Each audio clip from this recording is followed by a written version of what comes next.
Hold up now, y'all been watching the news, right? Everybody talking about America, China. But have you really looked at what's going down in India lately? I mean, is this the quiet rise of a brand new superpower? World's fifth largest economy, tech booming, billionaires popping up like popcorn. And still, folks ain't talking about the real story. What's India doing behind the scenes that's got the big players watching their back? Stick with me, because by the end of this video, you'll see why the next global boss might just be wearing a sari or a kurta. Eyes, make sure you hit that like, subscribe, and turn on that bell. Because trust me, we're just getting started. The world's changing fast, and you don't want to miss what's coming next. Globefire, now tell me this.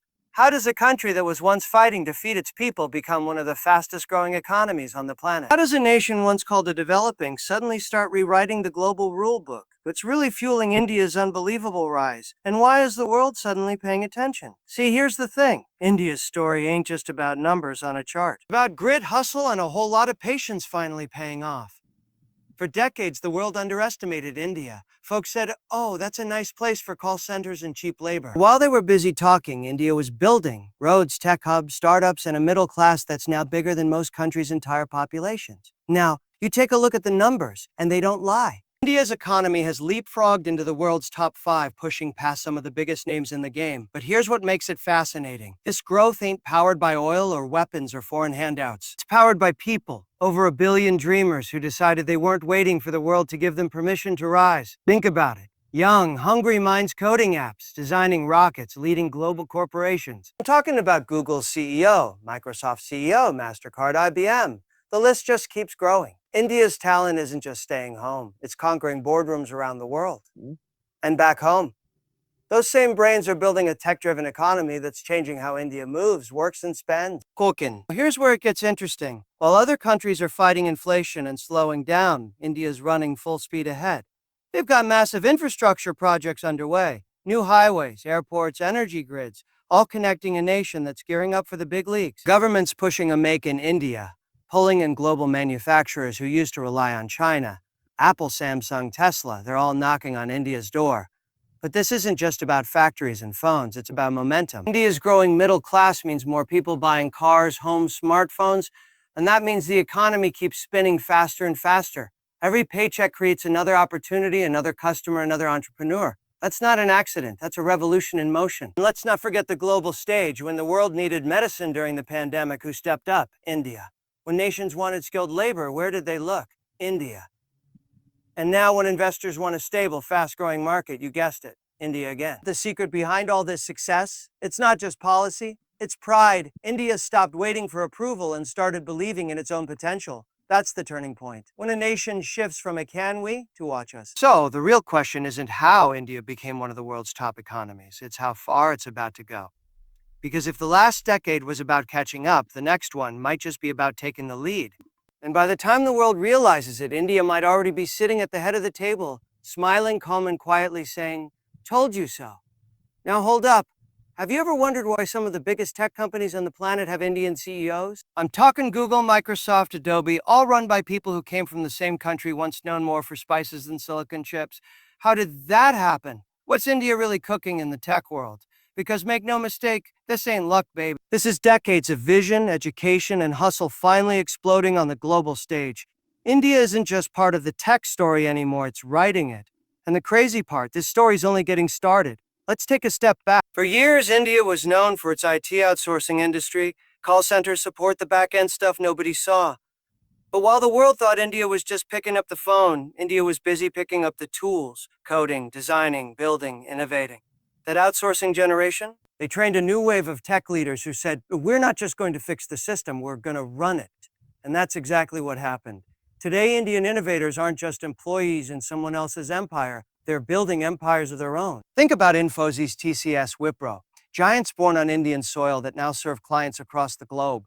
But it's not just the big names, it's the startup scene that's really stealing the show. India now has over 100 unicorns, billion-dollar startups, spanning fintech, health tech, ed tech, you name it.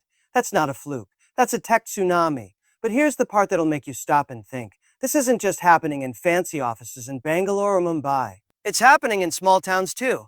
Young kids with laptops and dreams are coding apps that are changing lives. From farmers tracking weather patterns to women entrepreneurs running e-commerce stores from their homes. This is what you call a digital democracy.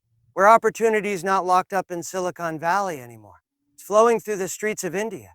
And you want to know the secret weapon behind all this? Education and adaptability.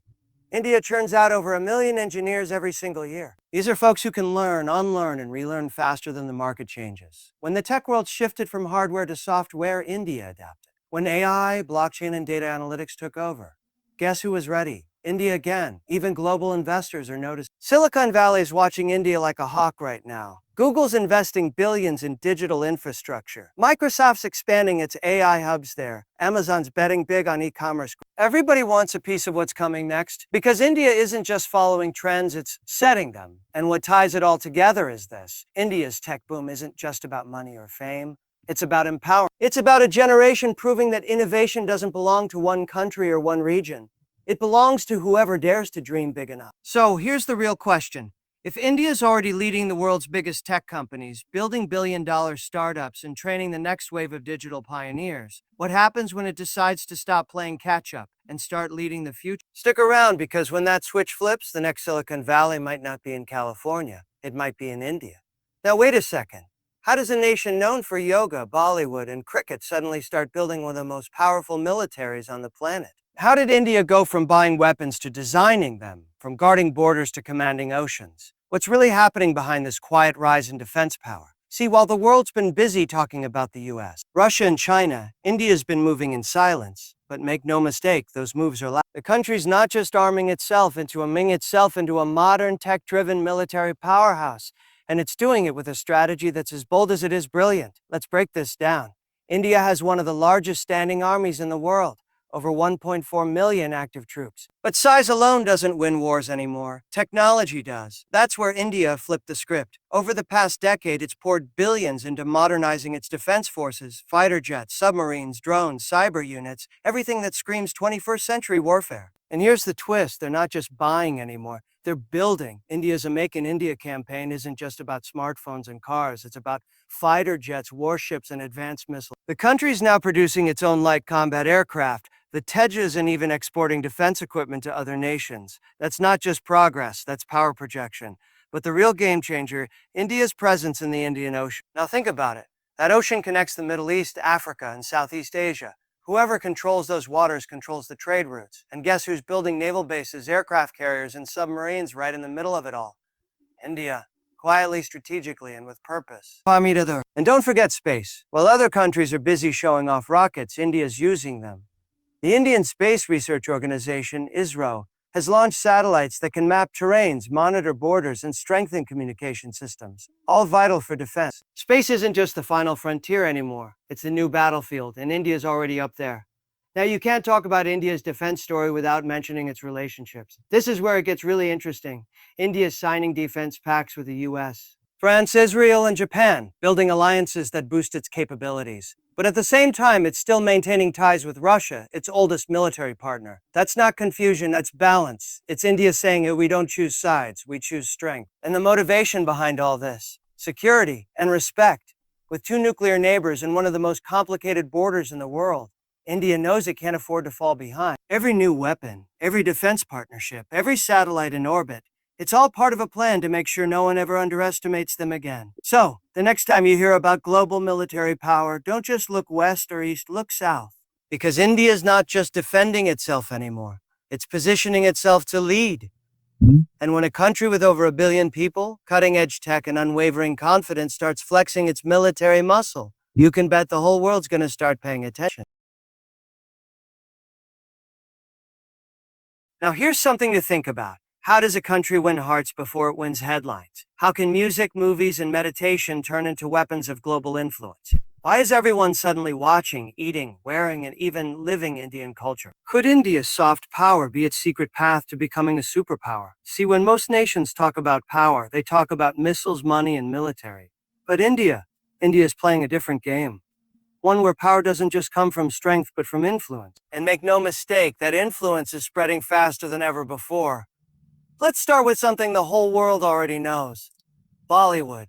We're talking about the world's largest film industry pumping out more movies than Hollywood every single year. But it's not just the numbers, it's the reach from Africa to the Middle East, from Russia to South America. Indian cinema has fans who don't even speak Hindi, but still dance to the songs and cry at the love stories. That's not entertainment. That's emotional diplomacy. And it's not just Bollywood anymore. Indian music, fashion, and food have gone global. You walk into a city like New York, London, or Tokyo, and you'll find yoga studios, curry houses, and Bollywood dance classes on every corner. Think about that. India's culture isn't being exported by force. It's being invited in. People around the world are choosing to bring a piece of India into their lives every day. That's what real influence looks like. Then there's yoga, the billion-dollar gift from India to the world. What started as an ancient spiritual practice has become a global movement. Over 300 million people practice yoga worldwide. Every June 21st, the world celebrates International Yoga Day, a global event started by India itself. Now that's power, not through fear, but through peace. But here's where it gets deeper. India's cultural diplomacy isn't just accidental. It's intentional. The government's investing heavily in cultural centers and global outreach programs. Indian diplomats know that before you can shape policies, you've got to shape perceptions. And India's image, spiritual, colorful, intelligent, resilient, is one that people naturally connect with. Even Indian diaspora, over 30 million people spread across the world, are acting as cultural ambassadors without even trying. They're business leaders, scientists, artists, and politicians, proudly carrying their heritage wherever they go. From Silicon Valley boardrooms to British Parliament halls, the Indian identity is becoming a symbol of success and innovation. And that's the quiet genius of India's rise. While others fight for power through fear, India earns it through fascination. It's showing the world that influence doesn't have to shout. Sometimes it just sings, smiles, and serves you the best chai you've ever had. So you gotta ask yourself, when a nation can win over the world not with force, but with flavor, not with control, but with connection, what happens when that same nation decides to combine its soft power with its economic and military strength? Because if India's culture has already captured the world's heart, its next move might just capture the world's future. Now wait a minute. How in the world does India manage to be friends with everybody? I mean, come on, how can you shake hands with the US, buy oil from Russia, and still sit at the same table as China, all without making anybody mad?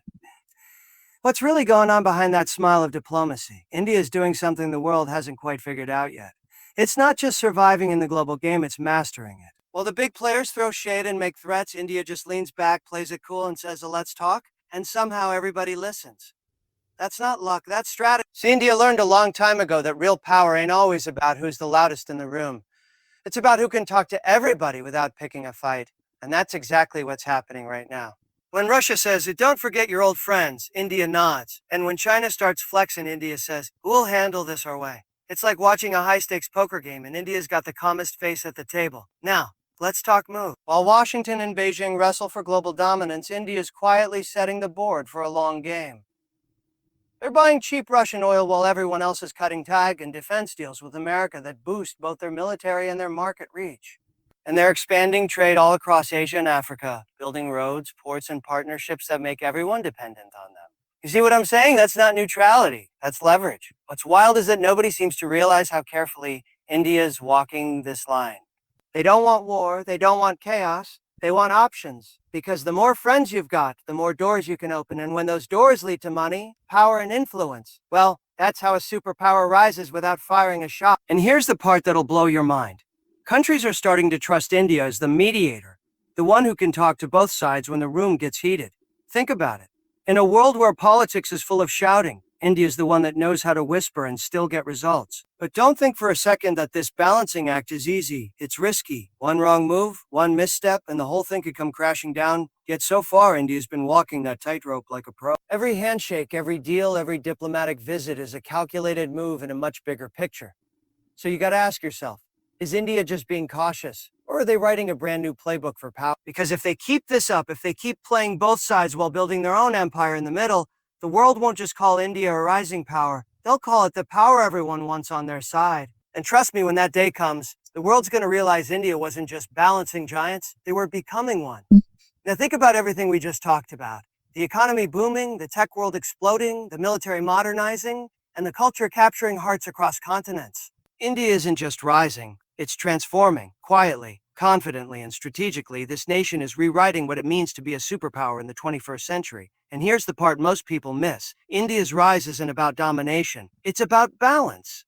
It's showing the world that power doesn't have to come from war or control. It can come from wisdom, innovation, and connection. While others flex their muscles, India's building bridges. While some chase headlines, India's building history. The West looks at numbers, the East looks at strategy. But India looks at time. This is a civilization that's been standing tall for over 5,000 years. It's seen empires rise and fall, and now it's ready for its own era. So when you see that tricolor flag flying high, understand this. It's not just a symbol of a nation. It's a sign of what's coming next. Because the next big story of global power might not be written in Washington, Beijing, or Moscow. It might just be written in New Delhi. And when that day comes, the world won't be asking if India became a superpower. They'll be asking how they didn't see it coming sooner. And that's the story, folks. The rise you weren't watching but should have. India's not shouting for attention, it's earning it. Move by move, deal by deal, dream by dream. The world's waking up to a new kind of power, one built on brains, balance, and belief. So here's my question to you. Do you think India's already a superpower, or is the real transformation still on the way? Drop your thoughts in the comments below. I want to hear what you think.